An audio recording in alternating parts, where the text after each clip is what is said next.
Is this on? This is on? Oh, this is how close I have to be. Neat. Okay, cool. Well, thank you for doing this to start out. And welcome to Post-Pandemic Networking, getting comfortable with being uncomfortable. My name is Rose Smith. Oh, wait, so sorry. There we go.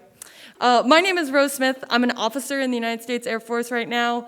And as you can see, there's a second name on here, Josh Johnson, which some of you may have come for if you know him. Unfortunately, or fortunately, he's deployed right now, so he won't be here, so you're stuck with me. But I kept him on the slide because many of the stories that I'm gonna tell are his, because out of the two of us, when we created this, he's definitely the extrovert.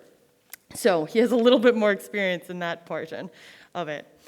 So generally, Josh and I start this session out by asking our first question. I'd like to do a vote on what you think the best seat in an airplane is. So your choices are: one, the window seat, where you get to look out, see the beautiful view, maybe take a nap, but be stuck and not able to go to the bathroom for 3 hours. Or the aisle seat, where you have extra leg room, but get hit when people stand up as soon as the plane lands, and you have to sit next to their butt for 15 minutes. Or the middle seat, where maybe you can fight off the other two for the armrest. So who would say it's the window seat is their favorite? Solid. Okay, what about the aisle seat? That's my personal favorite because I have to go to the bathroom a lot. Okay, and is there anyone who thinks the middle seat is their favorite? Nice, I like it. Okay, so when we asked this question, and I asked Josh, so what's your favorite seat? He'll say the middle, and I ask him, why is that? He says, because he gets the opportunity to talk to two strangers in one flight. Now, most people are like, dude, I have my headphones on, trying to read my book, like, don't bother me. But he has been able to find genuine connection and job offers by talking to people on an airplane. So after this session, you may not want to sign up for being in the middle seat of an airplane, but we hope you'll be comfortable enough and leave with tools and confidence to really utilize NatCon to its full extent. I want to preface this session a little bit by saying that it's hopefully not death by PowerPoint. I have 21 slides. Most of them have 10 or less words on them. And also there are a few activities where, yes, you'll have to talk to other people, because that's what we're about today. But with COVID, please do the activities at your own comfort level. And I believe we all have on our tags the different colors to show other people's comfortability levels. But yeah, let's move forward. Okay, so let's start off with what is networking. It's a lot of different things, a big cloud in people's minds. Networking for us, at least for me and Josh when we're discussing it, is the key to opening doors that you didn't even know existed. It's a practical tool to help you find a new path after or concurrently with your military service. It's really, if you boil it down to it, it's connecting with other people. An executive coach describes it as the art of building and maintaining connections for a shared positive outcomes. Today and every day at NatCon is the perfect time to practice meeting people in an environment that is low risk and highly encouraging. So this brings us to our first wonderful activity. So here are the ground rules. I want you to find someone next to you. You can be a group of 2 or 3, up to you. I don't want anyone to be left out. And what we're gonna do is I want you to find as many commonalities you have as possible with that person. And the group that has the most, I have a treat for you. I want you to listen though for the end timer. It's gonna sound like this.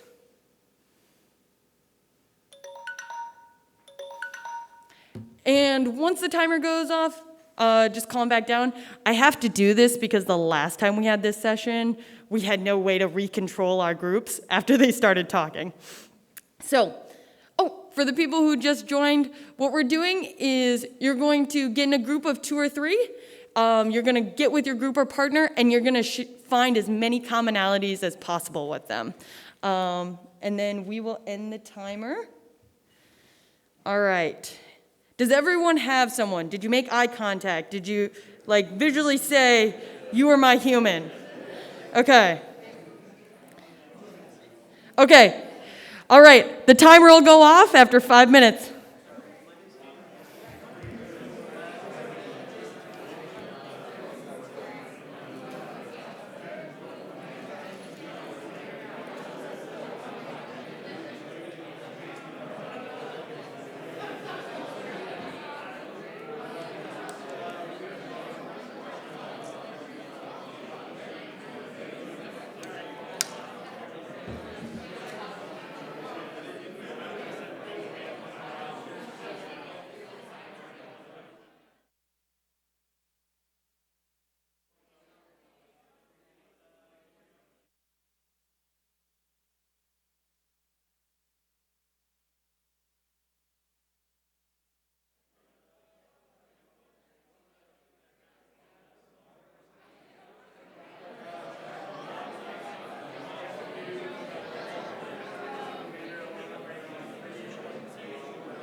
Let's bring it back, guys.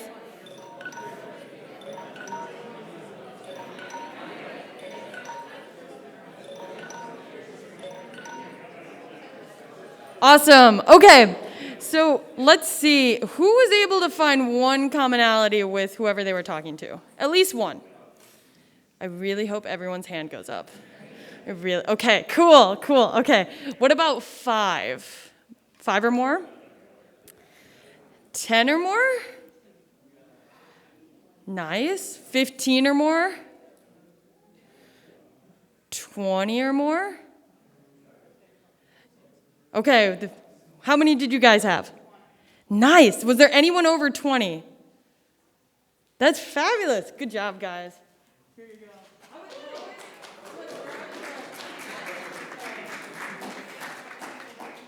If you guys win in the back of the room, I'll throw it next time. I'm an administrator, though, so my throwing abilities are iffy. So awesome. The goal of this exercise, well, let me ask you guys a question first. Did any of you feel like it had been 5 minutes at the end of the time? Fair enough. But for most people, they don't even realize that 5 minutes has gone by.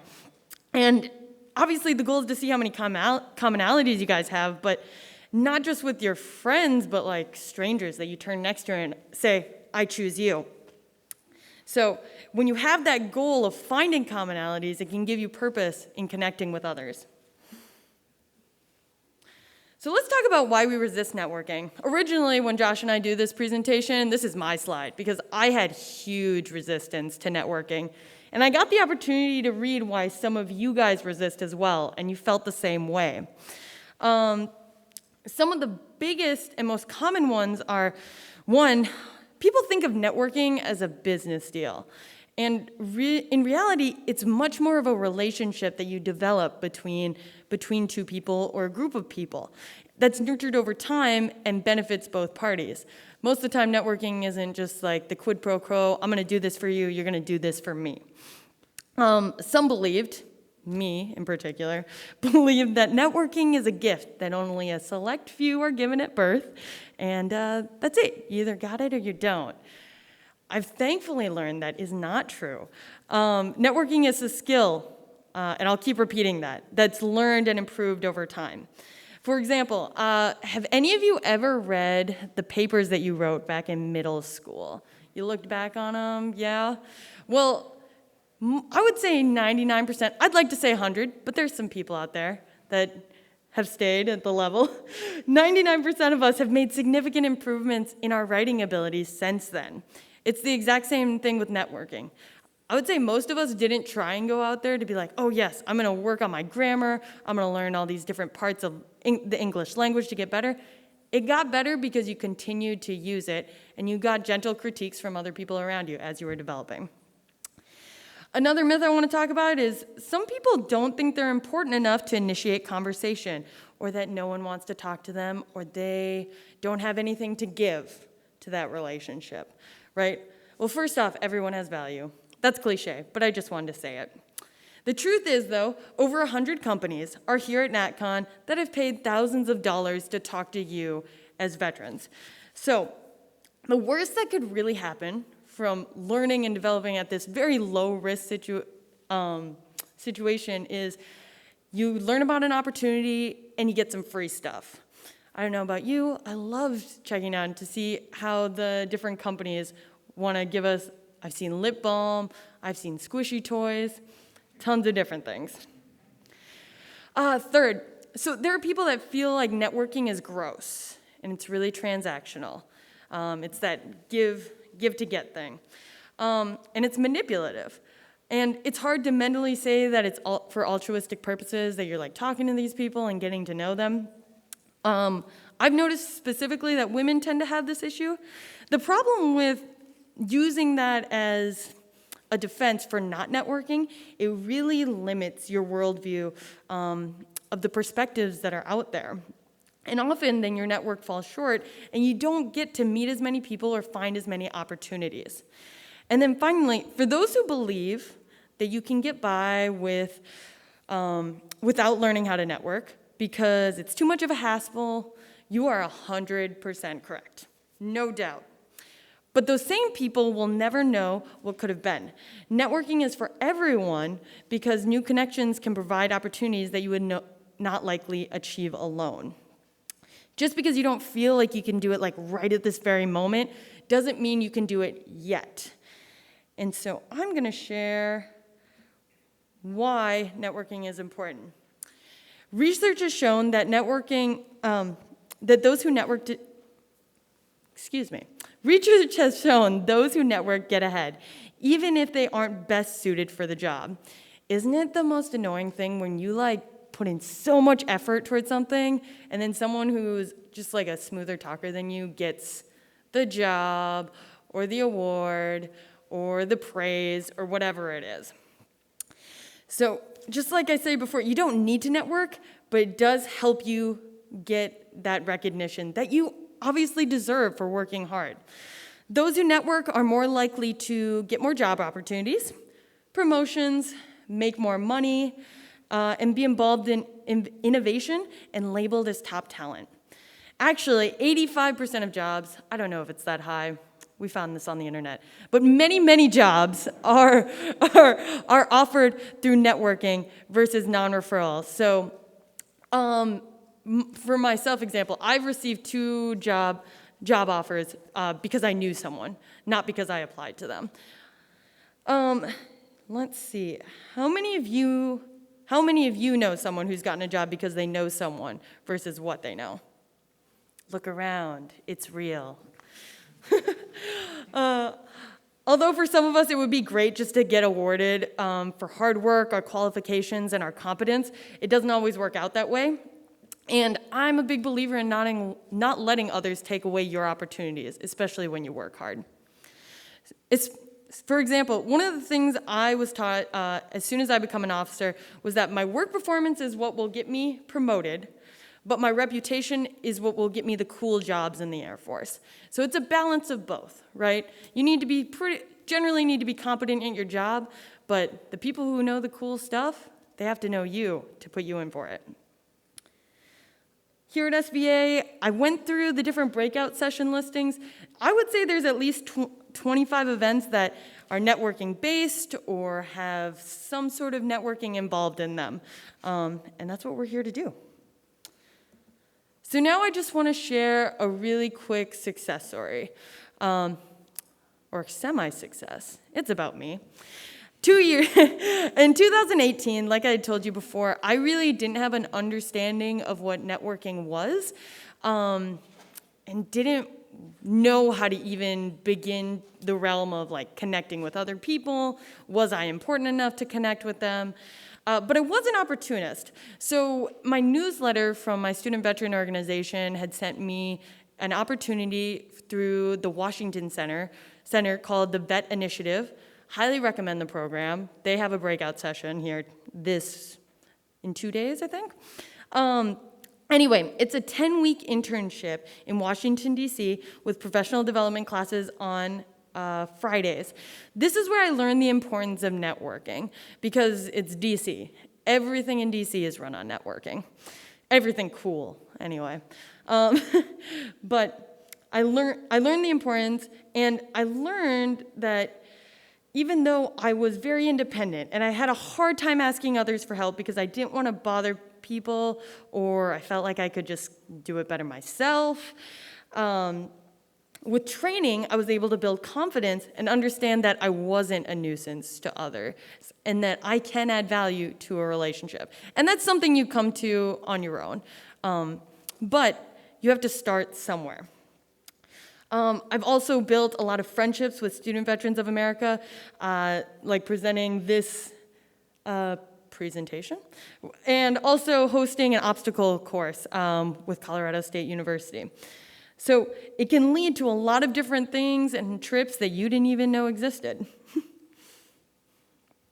Really, for me, it's been a true stress reliever learning to network, actually. I know a lot of you over there said it gives you a lot of anxiety to network, but once you feel comfortable doing it, the ease you feel from it is so much better than the stress you feel from not doing it and putting it off. I'll admit, though, I'm still not and probably will never be as outgoing as my co-presenter, Josh. But I'm able to now create relationships that are lifelong, hopefully. And more recently, as an example, I just moved to Dover, Delaware for my first duty station. Knew no one there except for my sponsor. And in a time where loneliness is so prevalent in our lives, we need to be very intentional about connection building. So I got on this app called Team RWB. If you guys have heard of it, it's a nonprofit connecting veterans with athletics or volunteer events, things like that. And they asked if someone would be a part of their marathon relay team. And I didn't know any of them, but I raised my hand and was like, hey, I'll meet you there. And they're like, okay. So I went up there, and I now actually have, I met a professional triathlete mentor, and she's helping me develop as an athlete. And it never would have happened if I hadn't taken the chance to go meet these random people that I've never met before. So like I said, let the opportunist in you overcome the introvert and the person who doesn't want to go out there. Okay. So at this point, if I haven't really convinced you of how important networking is, I probably won't. So we're just going to move on to the process for those of you who really want the meat of this. So before networking, we generally recommend having a mentally rehearsed bio for yourself and obtaining business cards, though definitely not required. When you arrive at a networking event, smile and make eye contact. This will help you find someone to start a conversation with, because yes, that is the goal. Here at NatCon, you can practice by simply walking up to vendor booths. They're the least risk because they want to talk to people. That's what they're getting paid to do. For an introduction, a good rule of thumb is name, your school, your major, or if you're not currently in school, where you work and what your position title is. Once you've finished introductions, ask them questions about themselves and their organization. At NatCon, could be anything from where are you from, what school do you go to, what's your major. For a vendor, what are you looking for, who are you hiring, what kinds of things are you looking for me to bring to the table, things like that. Allow conversation to flow back and forth about each other. Some connections will definitely be stronger than others. Others may be like pulling teeth at a dental office, and that's okay, because everyone's done it. Just back away slowly and move on to the next person. If you think the connection is worthwhile, swap information in the many different forms that we have. This could be as simple as exchanging business cards, getting their phone number, email. We now have these fancy QR codes. We have the app on our phone. Lots of stuff. And this can be done simply by saying, it was wonderful to meet you. Would it be all right if I connect with you later to ask you additional questions or follow up on whatever it is you guys talked about? If you intend to contact them about something specific, make a plan or a calendar appointment to do so, to jog your memory. You think you're going to remember to do it by not writing it down? You're going to meet hundreds of people here at NatCon. And trust me, you might not remember it. So a good rule of thumb is to wait 24 to 48 hours to follow up and then set a meeting for the next week or two, if it's a longer discussion that you're looking for. Otherwise, just slip it away until you might need to contact them for something later. Some people are very busy and will become disengaged if one is too pushy. If you feel the opportunity isn't for you, feel free to end the conversation by thanking them for their time and telling them it was nice to meet them. Next. So now we're going to get to do two more fun activities. Josh and I, when we were talking about the process of networking, there are two really broad ways to look at it. And we call them the shotgun approach and the sniper method. The shotgun approach involves handing out your business cards to as many people as possible. And then also trying to collect them in return. It's about getting name recognition out on the floor. Versus the sniper will study the room and more strategically talk to people who they think the relationship will benefit if you get to know them a little bit deeper. Most network gurus suggest the sniper approach because it ends up being more effective and more impactful in the long run since you know them on a more personal level. However, a combination may also be necessary. For example, politicians, they don't have time to talk to every single person in the room for an hour. They need to get name recognition out by chatting with everyone, hearing a couple lines, and then moving on. So, to first do the shotgun approach, what I want you guys to do is everyone's going to get up. I'm going to set a 5-minute timer, and you are going to go around and shake as many hands in the room as possible. If you are not comfortable shaking hands, just say your name and where you're from. Get ready, get set, go.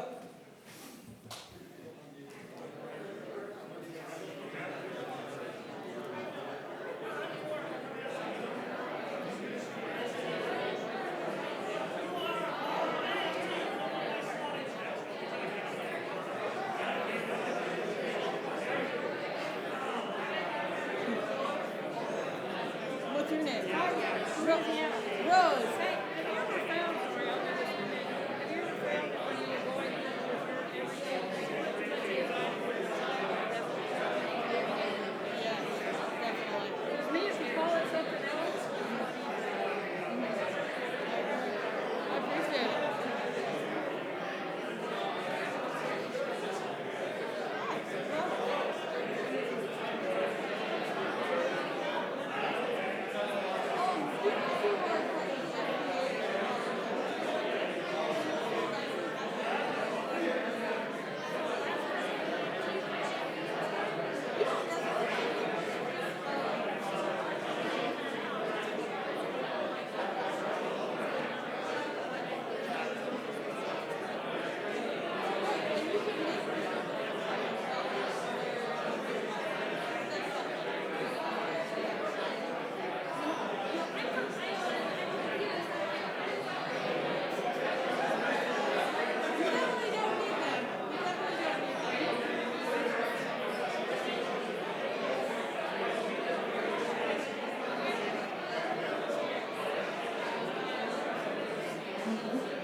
Technically Wisconsin. Where are you from? Oh, okay. Where are you from? Oh, okay. Is it good to be home? Oh, nice. Right. I left snow too from Dover, so I can't keep you. I'm breaking the rules by talking to you. Yeah.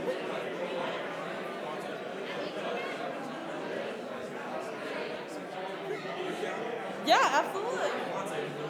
Rose from Wisconsin. Nice to meet you.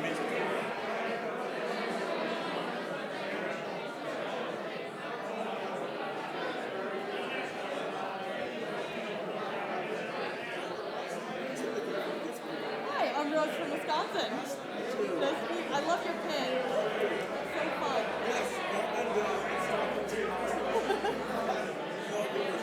Thank you.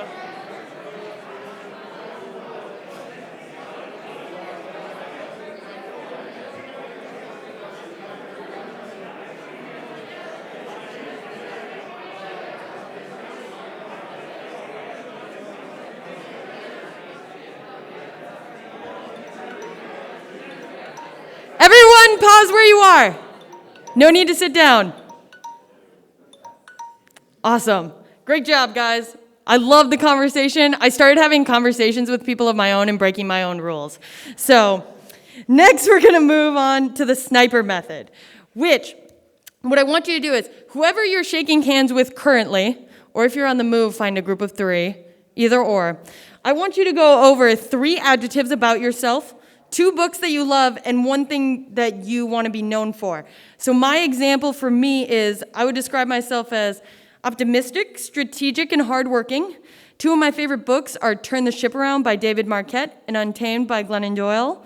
And the thing I want to be known for is adding value to the world every day. Now, I don't expect you guys to know that off the top of your head because I've been rehearsing this for a couple months. So take your time, think about it, take another 5 minutes to connect with that person that you're with right now.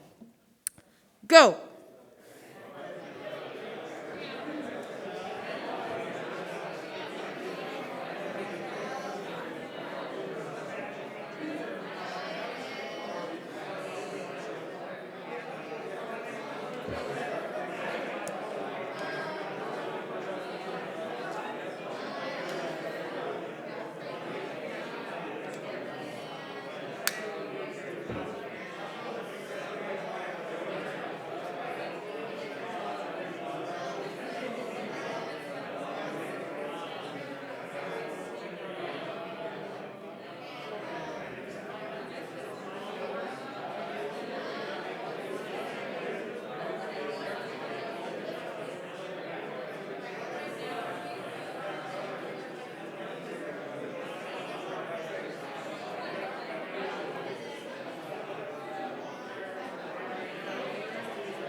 Good job, everyone. Let's take a seat.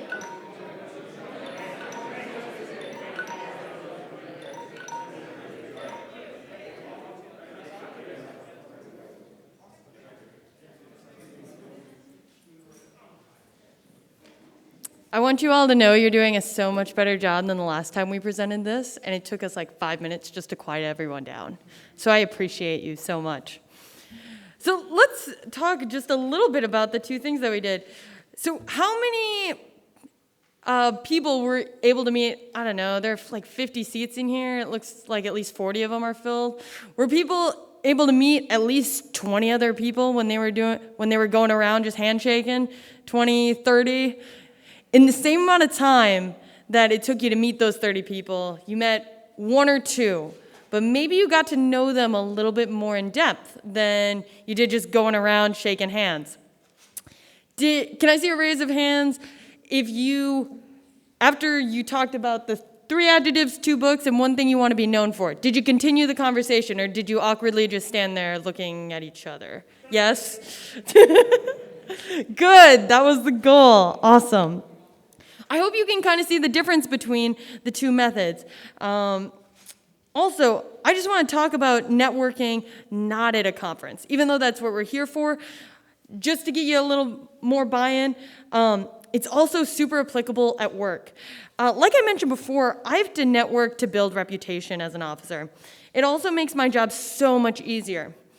We all know that when the military asks us to do more with less is always time and money, but particularly time, right? So we have to get things done quickly and effectively. So I have to be super intentional about how I get that done. And one way I do that is by not sending out emails as often as I do a phone call or a visit to someone in person in the medical group. It's more effective, even though it may not seem like it, because I'm in person and I'm talking to them directly. It's much harder for people to say no to you when you're there. But more importantly, hopefully, it is an opportunity to build rapport with them, because I know you all have shiny and bright personalities that everyone just loves to work with.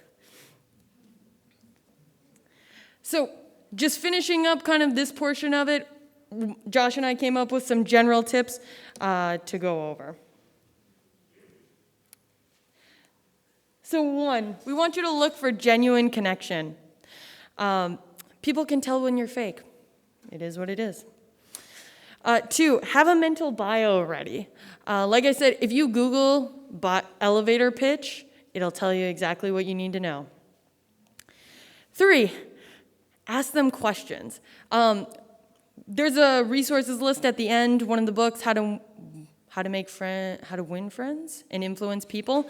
One of the best books, and he tells a story about how someone thought that he was a great conversationalist, and really all he did was ask the other person questions because they love to talk. This is like a super secret, awesome tool for introverts who don't want to talk. If you ask an extrovert questions, they'll just keep going. It's great. 4, find someone who's alone. Then you can be awkward together. 5, make a networking goal. Whether that be going to so many booths with exhibitors, talking to someone new at lunch, whatever it is, make a goal. Download Camcard. At the end of NatCon, I end up with like a 2-inch stack of business cards from all the different exhibitors. I don't have time to go through that. So Camcard, great app. We are not sponsored by them. It's just something we use. 7, tell them something unique about yourself. Uniqueness is what gets you remembered, right? 8, compliment their business cards. I've seen some really cool ones, whether it's design, some had Braille on them. Great way to get them to like you. Let's see, 9, write notes on their business card. Like I said before, when you're going through and getting these, you're not going to remember in 3 days after you've met hundreds of people what you wanted to talk to someone about. I write notes on their business cards so that when I'm following up, it like jogs my memory. 10, smile. And then 11, always say thank you. I'm a big believer that appreciation is underrated, so I'm trying to change that culture. Oh, no. There we go. And now we're going to move on to the do nots. Don't directly ask for a job from strangers, from people you know. That might be different. But generally, don't straight up ask for a job. Don't be arrogant. Don't dominate the conversation. Don't make it a transaction. Don't make it feel icky. Build that personal connection. Don't avoid eye contact. Don't listen to speak. Don't lie. Don't feel a need to stay if there's no connection. People feel like they're stuck. You owe that person nothing if you just feel a negative vibe from them. Don't get discouraged. There are lots of people who meet people and then they don't end up making a connection that's long-lasting. That's totally fine and totally normal. Not everything has to be 100% winner. Don't forget to follow up. The biggest thing that I teach my troops, if they want to earn trust with me, is to follow up or follow through. And now, for those of you, if you don't remember anything from this presentation, this will hopefully help you as you go through this week. FORD. It stands for family, occupation, recreation, and dreams. These are the 4 things that most people are passionate about one of these 4 things, and if you can get them talking about it, you've unlocked connection. And I would say most of us have some sort of family, some sort of job, or thing we do make money, something we like to do for fun, and something we hope to do. So it's pretty universal and a way to get people talking. So now I just want to briefly talk about virtual networking. Some of you may have attended NatCon last year virtually. I personally don't think it's as fun as doing it in person, but it has set a precedence for maybe the world of our ability to do that. And it does have some benefits to it.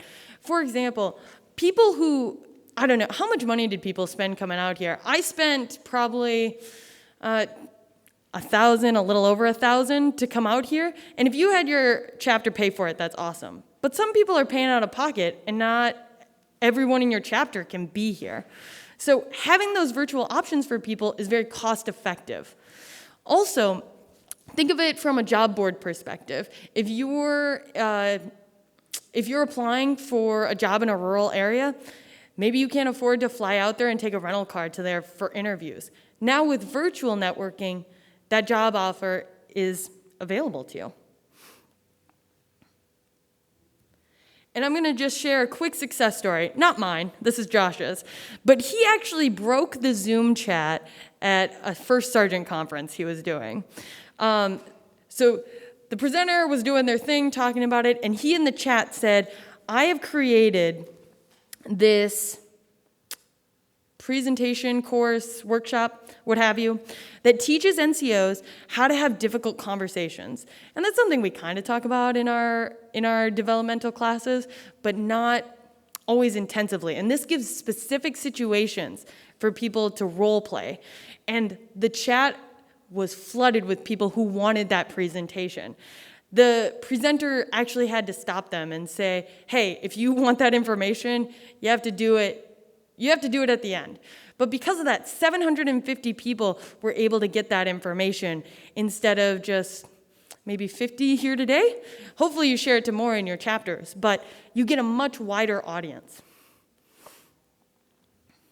So how to make the most of virtual networking? They're giving me signals, so we're going to go through these fast. To do, use videos, screenshot attendees, and connect with them on LinkedIn. I usually have 2 windows open while doing that. Make sure to read the room, offer books, TED Talks, introduction to a friend. This is the uniqueness factor. Stand out in a way of how you're going to add value to it. Do your homework. Kind of like in an interview, you want to be prepared for what the company is and have something meaningful to say. Make sure you look professional, at least from the top up. LinkedIn profile URL ready to paste in the chat so people can find you easily. Involve quiet pets. I love pets, but maybe not filter pets.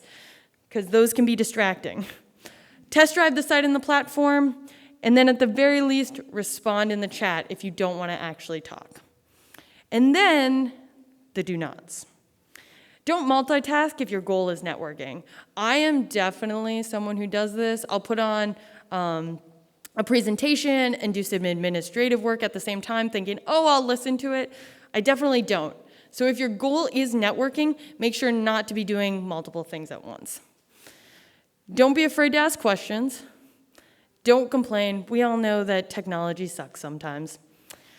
Don't end connecting when the meeting ends. Like I said, LinkedIn, emails, different things like that. Don't forget which screen has your camera on it. Don't forget about your surroundings. Don't forget the chat isn't private to the moderators. Don't have a hot mic. Don't let your guard down. And don't go the entire time without speaking or adding value. This is the resources list I was talking about. The first one, How to Win Friends and Influence People. It's an oldie, but a goodie. I read it almost every 2 years to revitalize my sense of how to win friends and influence people. The other ones are just resources that we found when looking up networking. But most important, like I do, utilize your extroverted friends to help you navigate in real time. Thank you. Here's my information and Josh's information. I don't think I have time for questions, but if any of you would like this presentation, feel free to come up to me afterward, send me an email, send me a message on LinkedIn, whatever. Our goal is to help you guys be able to help your veterans. With that, all right, 2 minutes. Does anyone have questions? Sir. Let me go back. Dale Carnegie, I believe. He asked what was the author for the book, How to Win Friends and Influence People. Any other questions? Well, thank you so much, guys. I appreciate you being here.